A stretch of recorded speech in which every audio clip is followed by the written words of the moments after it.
So nag-start na ako kasi gusto lang talaga niya malaman kung totoo ba talaga tayo. So, pag after doon, nakita ko yung prostatitis niya is 14. Sabi ko, ay sir, hindi ka ba nahirapang umihi? Sabi niya, ay ma'am, halos hindi ako makaihi. Sabi ko, bakit ma'am? Sabi niya, mataas kasi yung prostatitis mo. So, mataas yung inflammation mo, yung ihi mo nababarahan. Sabi niya, oo ma'am, ganun talaga ma'am, putol-putol pa ma'am. Yun ang dahilan kung bakit andito ako. So that's why, sabi ko, yung maganda sa'yo sir, sumalang ka muna sa bioresonator. Kasi yung bioresonator natin, makapagpababa lahat ng inflammation sa body. So including your prostate. So, sabi niya, sige ma'am, parang bumaba. So sinubukan niya. After 2 weeks, after 2 weeks, bumalik siya for checking. So, pagbalik niya, sabi ko, sige, umupo ka. I-try ko muna. Hindi na ako muna nagtanong. I-try ko muna i-HCA yung sa analyzer siya. So, bumaba 2.7. Sabi ko, wow, gumanda yung result mo within 2 weeks. Sabi ko, after sa CMD, syempre may CMD siya, pinadala ko. CMD after bioresonator. So, sabi ko, bumaba. Sabi niya, oo ma, maganda yung ihi ko. Talaga, sabi niya, oo, maganda ang ihi ko ma'am. Gumanda na yung pakiramdam ko. Mag-bioresonator ako ngayon ulit. Sabi ko, good.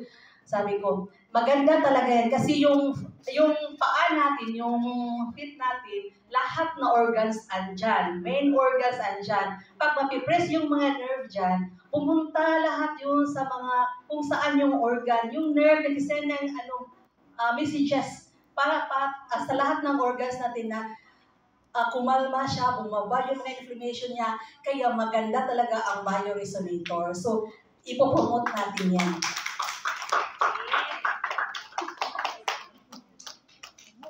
Yes. Oh, yan. Kasi yung talampakan natin, hindi nandiyan yung organ. Pressure points. May mga pressure points yan sa talampakan natin. Na ng, di ba, na-vibrate or and Nuga. Yoga. Nuga.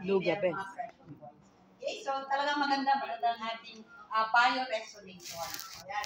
Hindi na bibili ng bioresonator. Okay, so ma'am. Si ma'am naman, meron ding testimony? Ito po ay personal testimony ko about sa patient ko din. Ang naging patient ko self-drops natin ay mismong tatay ko po.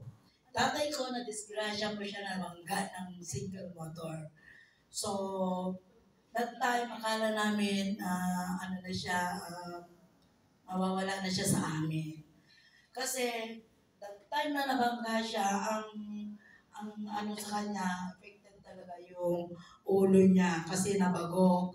Then, talagang unconscious na po siya. Wala na siyang gulay na po siya talaga.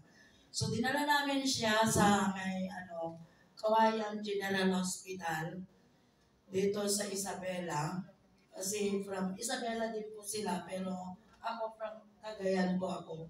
So, bumiyaya ako, tinignan ko yung situation ng father ko, then nakita ko talaga siya na unconscious, wala na siya talaga, lantang kulay, mata na lang yung gumagalaw sa kanya. So, naiyak talaga ako, kinausap ako ng doktor, pinakita sa amin yung x-ray niya nung that time na na-disgrasya po siya. Nakita namin talaga na yung brain, saka blood, nagalo-halo talaga. Nagalo-halo. Pero sabi ko, bakit hindi ko na lang sa father ko yung cell drops? Ang akin naman, kung talagang kukunin na ng Panginoon sa amin, wala po kaming tutol. So sa dami po namin magkakapatid, nag-usap po kami lahat. Sinabi ko sa kanila, pag o-operahan ng tatay natin, magpe-prepare tayo ng 280,000. Yun po kasi yung yung babayaran namin.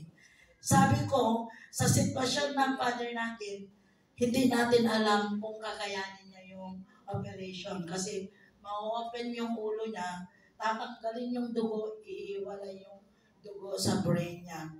So ganito ang ginawa ko mga moms. Umuwi pa ako ng Gataran. Bumili lang po ako ng isang cell drops na yung 30 ml lang po.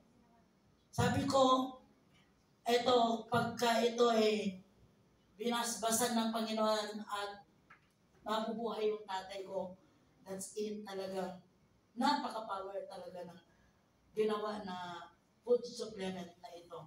So bumalik ako gabi sa ospital. Ang ginawa ko po, hindi ko po sinasabi doon sa ospital na meron akong nilalagay every time na pinapainom ko yung father ko. Ang ginagawa ko po, every time na namamaga yung kanya kasi hindi niya nakaya yung mata na lang niya talaga umiikot. Ang ginagawa ko, kumukuha ako ng dropper ko. Nilalagyan ko siya ng 40 drops every 1 hour. Every 1 hour. Kalabutan ako.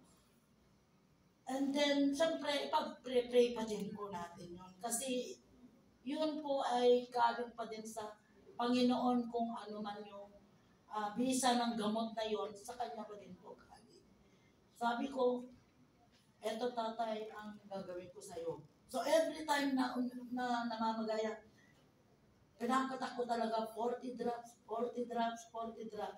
Mga yung 30 ml siguro ang kanya ng 1 week lang na ginamit ng father ko.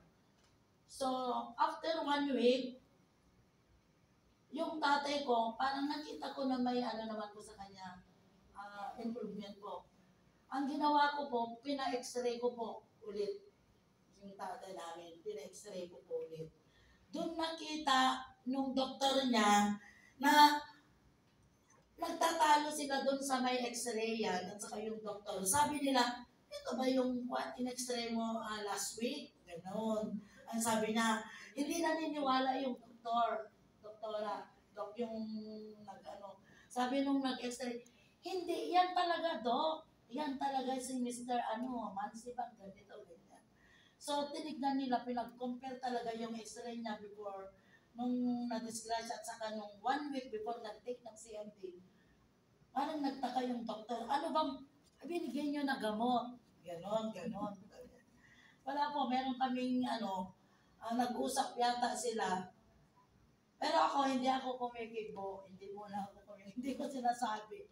Kasi po ako, ready na po ako kung ano mangyari sa father ko. Ginawa ko na lang yung best ko na gawin yung lahat para mabuhay pa siya, ma-prolong yung buhay niya. So after ng 1 week, inulit na naman po yung x-ray niya. Pero continuous pa din po yung pagpapatik ko siya sa kanya ng cell drops natin. After 2 weeks, bali 3 po yung x-ray niya. Sobrang maayos na yung improvement niya.